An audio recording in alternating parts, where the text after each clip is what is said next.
Donc Christophe Mulquin qui est adjoint au maire de Saint-Leu et qui est membre du conseil d'administration de la réserve marine naturelle. Et comme il y a actuellement certaines polémiques autour de ce qui se passe à la réserve, il tenait à donner une vision de l'intérieur vraiment de ce qui se passe dans cette structure actuellement. Merci Christophe. Merci Jean-François, merci à la directrice de m'accueillir ici. Donc comme a dit, je suis administrateur à la réserve dans le cadre de représentation extérieure de la mairie de Saint-Leu. Et j'ai saisi cette opportunité de pouvoir présenter certaines choses qui sortent du contexte du quotidien et du GIR, où nous sommes assez mécontents de la retranscription qu'il y a dans la presse et à la télé. Donc moi, il y a un agent secret de la préfecture qui est parmi vous, donc je n'ai pas intérêt à dire de bêtises, ça c'est la première chose. La deuxième chose, lorsqu'on travaille pour un député maire, on n'a pas intérêt à déraper, d'autant plus que c'est enregistré, donc je vais vous exposer les faits, rien que les faits, qui sont ce qui se passe, et le préfet ne peut pas être là parce qu'il est en droit de réserve, donc j'en profite de façon très adroite et habile. Je vais essayer de vous présenter ça de façon assez compressée. Lors de la bascule électorale de 2014, Patrick Flores, Thierry Martineau et moi-même s'est retrouvés en représentation extérieure, c'est-à-dire qu'on représente la mairie au sein du conseil d'administration. Et d'ores et déjà, nous avons été condamnés avant notre première rentrée, comme quoi les surfeurs intégraient le CA de la réserve et voulaient casser la réserve. C'est pas grave, c'était comme ça. Et il faut préciser que depuis mars 2014 jusqu'à aujourd'hui, toutes les validations du CA ont été faites, donc je crois qu'il y en a eu 12 ou 14. Nous avons toujours accepté tout ce qu'ils nous ont demandé, tout ce qui a été traité, notamment l'aspect financier.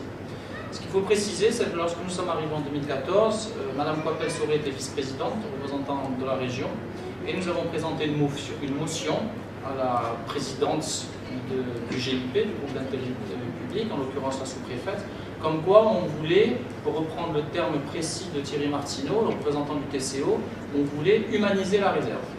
Donc humaniser la réserve, c'est-à-dire modifier certains points réglementaires et qu'on arrive avec le tout interdit, parce qu'il y a quand même un gros régime d'interdiction concernant la réglementation de la réserve. Après plus de 24 mois, nous arrivons à presque 36 mois, rien ne s'est passé de tout ce que nous avons demandé. Nous avons fait plusieurs demandes, ça a été toujours oui, et rien ne s'est passé, c'est-à-dire qu'il n'y a eu aucune consultation avec les partenaires, etc. Aujourd'hui, c'est-à-dire au lendemain de l'attaque, la dernière attaque de Cancanotte, au sein des filets, il s'est avéré que chronologiquement parlant, nous avons demandé le déploiement d'un drumline sur la zone de Cancanotte. Les associations environnementales ont fait un recours au tribunal administratif. Ce qu'il faut préciser, c'est qu'au sein des associations environnementales, il y a beaucoup de membres du conseil scientifique de la réserve marine, et ce recours a été traité par le TA et la préfecture a perdu, dont acte, donc pas de pêche sur la zone de Cancanotte. Il y a eu une forme d'exaspération et il y a eu en même temps un changement de sous-préfet et un changement de vice-présidente de région, en l'occurrence M. Carr et Mme Coste.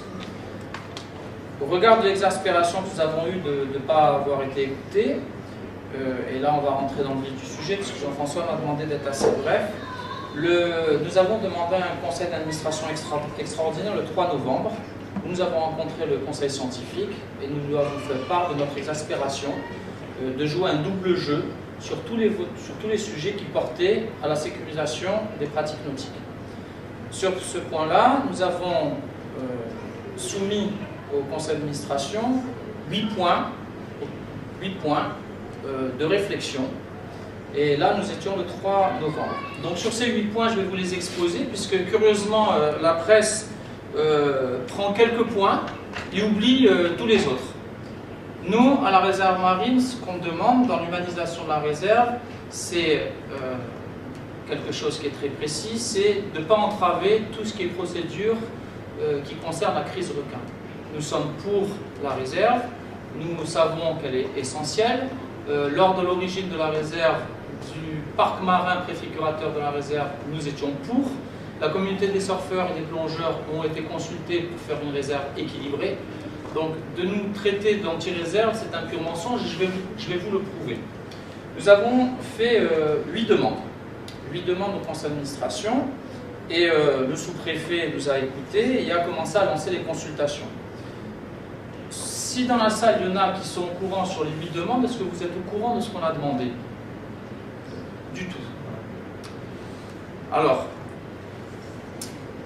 nous avons demandé, je vais commencer par Saint-Leu, parce que là, j'ai le droit de... Je ne vais pas parler de la région et des autres communes, parce qu'il faut que je garde un devoir de réserve, mais Saint-Leu. Saint-Leu est très souvent attaqué sur une problématique d'assainissement. Nous avons une station d'épuration dénommée STEP, ST pour station, EP pour épuration, la STEP de Bois-de-Nef qui est sur la zone du Souffleur. Vous voyez où c'est?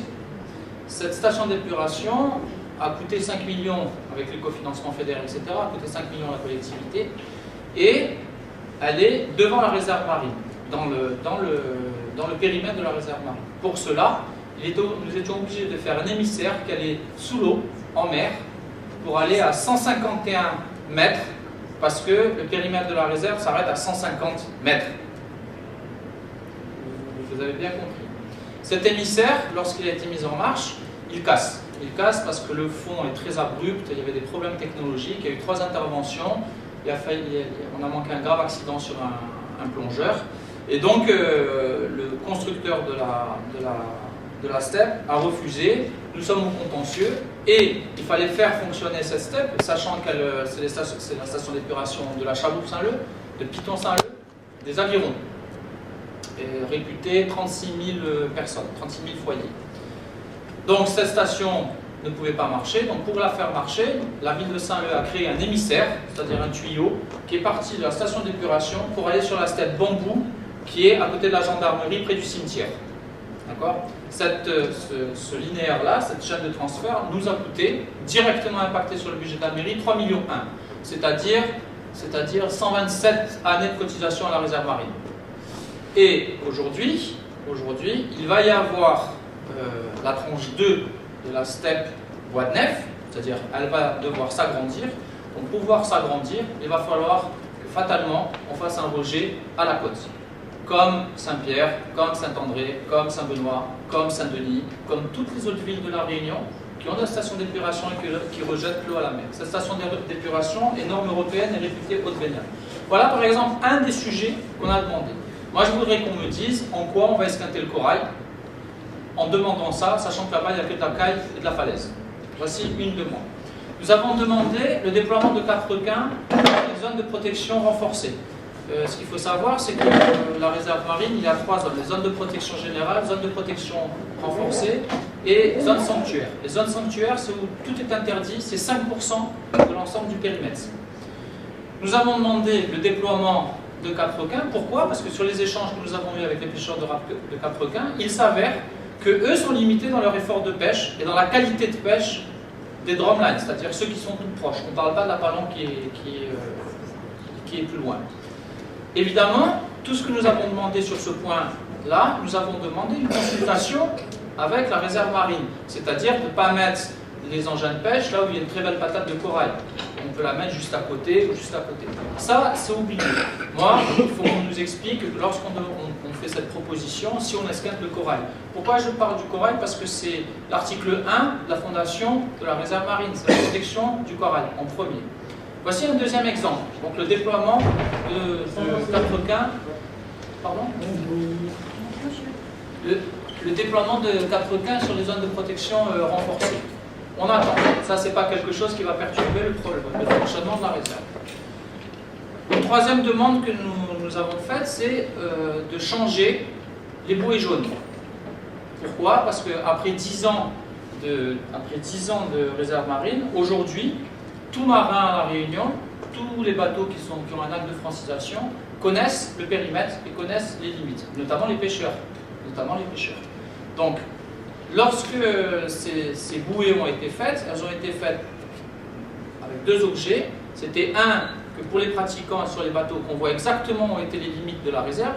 Ça, c'était la première chose. Et la deuxième chose, pour reprendre les textes de la réserve marine, c'est pour pouvoir constater l'infraction. De dire que le bateau, il est devant ou il est derrière. Okay. Le souci qu'il y a derrière, c'est qu'il est avéré que ces bouées jaunes font office de petits DCP. Alors évidemment, quand on dit dispositif de concentration de poissons. Donc quand on dit quand on dit ça fait office de DCP, on nous dit en face, vous dites n'importe quoi, un DCP c'est un dispositif à part entière qui correspond à certaines normes, etc. Très bien, mais pour tout pêcheur, on sait très bien que lorsqu'il y a une bûche quelque part et qui traîne dans l'eau, ça fait un pouvoir attractif. Donc on a demandé de limiter la grosseur de ces bouées de telle manière que déjà ce soit une pollution visuelle en moins, que deuxièmement, l'ensemble des marins de la Réunion connaissent maintenant le périmètre, et qu'on ait quelque chose en tant que bon administrateur qui coûte moins cher à la réserve, parce que le coût de ces bouées est très très important. Voilà un troisième exemple qui, à mon sens, ne perturbe absolument pas le fonctionnement de la réserve marine. Un quatrième exemple, les bouées d'amarrage blanches. Ces bouées d'amarrage sont dédiées pour l'ensemble des plaisanciers et des professionnels, notamment pour le monde de la plongée. Ça a un coût qui est très très très élevé et qui n'est pas, a priori, de la compétence de la réserve. Sauf que l'État ne veut pas prendre en charge ça, donc c'est la réserve qui paye. De mémoire, c'est de l'ordre de 70-80 000 euros par an. Donc nous avons demandé, puisque quand on est administrateur, on s'occupe aussi des comptes, on a demandé à ce que cette perte d'entretien soit limitée. Et j'en porte l'entière responsabilité. J'ai initié l'idée de faire payer les professionnels de la plongée, puisque c'est 90 à 95% des usagers de ces bouées blanches qui sont des professionnels. Donc là-dessus, il y a eu encore une fois une interprétation fallacieuse qui a été portée à mon endroit, en l'occurrence que je voulais planter la plongée. Et pour vous donner une idée, la participation financière qu'on demande aux plongeurs pour l'entretien de ces bouées blanches est de 50 centimes par plongeur. C'est-à-dire, si on prend le nombre de plongées dans l'année multiplié par 50 centimes, on arrive à peu près au chiffre pour pouvoir entretenir les bouées.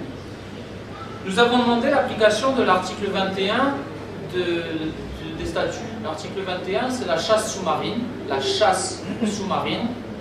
sur un secteur de boucan-canote. Alors, ce qui est formidable, c'est que lorsque la réserve a été créée, lors des consultations, il y a eu cette ouverture d'éventualité d'ouvrir la chasse, etc. Donc en fait, aujourd'hui, les gens qui ont créé les statuts de la réserve ne veulent pas et n'admettent pas d'utiliser les statuts qu'eux-mêmes ils ont couchés. On en est là. S'ils ont créé l'article 21, c'est parce qu'il correspondait à un besoin. Donc nous avons demandé à ce qu'il y ait l'ouverture de la chasse à un certain endroit, sous réserve de consultation avec la préfecture, c'est-à-dire délivrer un permis de pêche, savoir qui va pêcher, légiférer la pêche comme c'est fait avec la pêche au capucin, comme c'est fait pour la chasse au tang, etc. Aujourd'hui, on refuse ça, on ne pense pas que ça va impacter sur le corail, sur l'environnement de façon significative.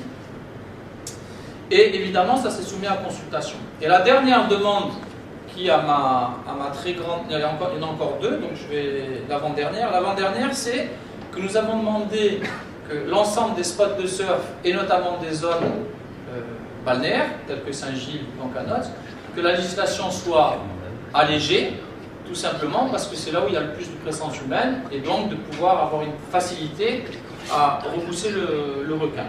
Donc ça, tout ce qu'on a demandé là-dessus, c'est par exemple quand on demande un assouplissement de la réglementation, c'est par exemple le déploiement des jet skis.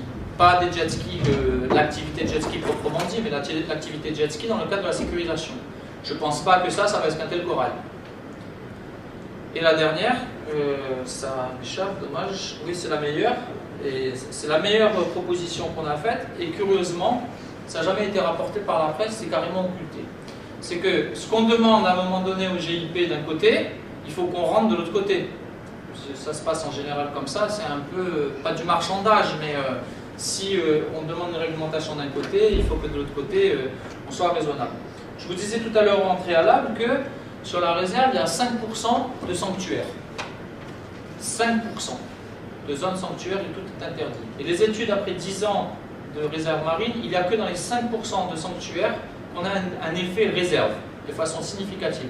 Sur les zones de protection renforcée, c'est très moyen, voire une diminution de 7% du corail, et rien du tout sur les zones de protection en général. On a demandé de passer de 5% à 15-20% les sanctuaires. Personne ne l'a dit. Personne ne l'a dit. Évidemment, pour pouvoir augmenter les zones sanctuaires, c'est pas Mulquin qui va dire là c'est bien, là c'est pas bien. C'est pas ça, c'est qu'on demande on va demander à un bureau d'études qui nous dise où est-ce qu'on peut déployer et augmenter les zones sanctuaires sur des zones où il n'y a pas d'activité nautique, je pense de Trois Bassins jusqu'à l'Ermitage, sur le versant, comment on dit, de l'autre côté de la barrière. Donc voilà un petit peu, si vous voulez, en vrac, tout ce qu'on a demandé. La réserve n'est pas en danger. L'attitude de la région d'avoir refusé de verser 230 000 € est une politique régionale sur laquelle je suis solidaire, mais je n'ai pas d'avis, je ne peux pas commenter ça, puisqu'on est quand même un groupe. Mais pourquoi ces 230 000 € n'ont pas été versés? Ces 230 000 € sur l'exercice 2016. Sur l'exercice 2016, tous les salaires ont été versés, donc le personnel de la réserve n'est pas en danger. Et ça ne change rien du tout. Mais pour conclure mon propos, ce que vous devez savoir, c'est que la réserve marine est un GIP, un groupe d'intérêt public. Ce n'est pas une association. C'est-à-dire, dans ce sens-là, c'est que la collectivité et l'État ne financent pas la réserve sous un mandatement de subvention, mais sur une attribution. C'est une différence comptable qui est énorme, parce qu'une attribution, ça veut dire que c'est contractualisé. C'est-à-dire qu'on est obligé de payer chaque année. C'est un engagement. Et ensuite, j'ai vu dans la presse que Saint-Leu voulait sortir de la réserve. C'est pas vrai, d'une part. Et d'autre part, on ne peut pas sortir de la réserve du jour au lendemain, parce qu'il faut qu'on prévienne 6 mois à l'avance qu'on va sortir de la réserve. Et au terme des 6 mois, on doit reconduire notre avertissement qu'on va sortir au bout de 6 mois. C'est-à-dire que pour sortir de la réserve, il faut 1 an, sinon on a un recours de la réserve marine. Voilà pour dire que la réserve n'est pas en danger. Ensuite, je vais vous donner, et après je finis là-dessus, ensuite les financements de la réserve. Les financements de la réserve, c'est plusieurs contributeurs, donc les collectivités, Saint-Paul, Trois Bassins, Saint-Leu, Étang-Salé ne les paye pas alors qu'ils sont dans la réserve, TCO, département, région. Il y a 6 collectivités qui abondent à hauteur de 60% du budget. Vous entendez bien ce que je dis, hein. 60% du budget est issu de la collectivité. 40%, c'est la manne de l'État. En général, à l'Assemblée Générale ou au Conseil d'administration, en général, on a autant de voix qu'on donne d'argent. Vous donnez 10 000 €, vous avez 10 voix, vous donnez 100 000, vous avez 100 voix. Bon, aujourd'hui, ce qui se passe, c'est que les collectivités donnent 60% d'argent, l'État donne 40% d'argent, mais c'est l'État qui est majoritaire sur le vote. Pour être brutal, l'État prend l'argent de la collectivité et fait ce qu'il veut avec votre pognon. Donc nous, on arrive dans une chambre de validation où on n'a aucun pouvoir. Donc, à un moment donné, lorsque, en 2014, on demande certains changements, tout en relation avec la sécurisation et la crise requin. C'est ça notre objet, puisque c'est un facteur limitant, la réserve. Quand on demande en 2014, on attend 36 mois. Le 3 novembre 2016, on fait ces demandes. Rien ne se passe pendant 6 mois. La région a réagi, avait déjà retiré 30 000 € il y a 2 ans. Là, ils ont retiré 230 000 €. Ce qui concerne Saint-Leu, c'est que moi, le député maire m'a dit on attend la station d'épuration et on verra bien, parce que soit on va au contentieux et on envoie l'eau à la côte, ou soit on demande au préfet de déroger. Et au jour d'aujourd'hui, ceux qui disent que la réserve est mise au pain sec, je n'ai pas délivré ici, je n'ai pas le droit de le faire, mais je peux vous rassurer, l'état financier de la réserve marine est très confortable, très confortable, donc je ne pense pas que ce soit très dangereux. Et ensuite, je finis là-dessus, il ne faut pas se tromper de cible, la réserve marine est le gestionnaire d'un périmètre. Qu'est-ce que tu as comme voiture ? Toyota. Une Toyota. Alors, je vais vous expliquer. La Toyota tombe en panne. D'accord ? Vous allez chez Toyota Saint-Paul. Ok ? Vous dites la voiture elle chauffe. Toyota Saint-Paul dit il faut changer le radiateur. Vous repartez de chez Toyota Saint-Paul, la voiture chauffe. Ah, c'est la pompe à eau qu'il fallait changer. Qui est responsable ? Toyota Saint-Paul ou Toyota Paris ? C'est Toyota Paris. C'est eux qui ont donné la même mauvaise consigne. Ici, c'est pareil. C'est-à-dire que la réserve marine, c'est un espace gestionnaire avec une équipe de 13 personnes et une directrice. D'accord? C'est pas eux, ils exécutent les ordres qu'on leur donne. Ce qui nous ennuie, nous, à la réserve marine, c'est le conseil scientifique qui est un organe consultatif, mais qui a tous les pouvoirs et qui s'oppose à toutes les demandes que nous proposons dans le cadre de la réduction du risque requin. Vous comprenez bien ce que je veux dire? Donc, si vous pouvez ventiler, parce que Jean-François, je sens les ondes là, donc il me dit de finir. On ventilera la vidéo. Si vous voulez, ce que je vous dis là est la stricte vérité. La réserve marine n'est pas en danger. Nous travaillons pour et avec la réserve marine, notamment au niveau du fonctionnement et des finances. Nous avons fait des propositions qui vont dans le cadre des finances et de la réduction du risque requin. Et si nous n'avons pas tout cela en 2017, c'est sûr qu'en 2018, il se passera de quelque chose. Soit on se retire financièrement, soit on finance à l'euro symbolique, ou soit nous ne venons plus en conseil d'administration et ils délibéreront sans quorum. Grosso modo, c'est à peu près ça. Je vous remercie de m'avoir apporté cette attention et j'espère que vous le ventilerez. La réserve marine n'est pas en danger et les surfeurs qui sont à la réserve marine ne sont pas contre la réserve marine.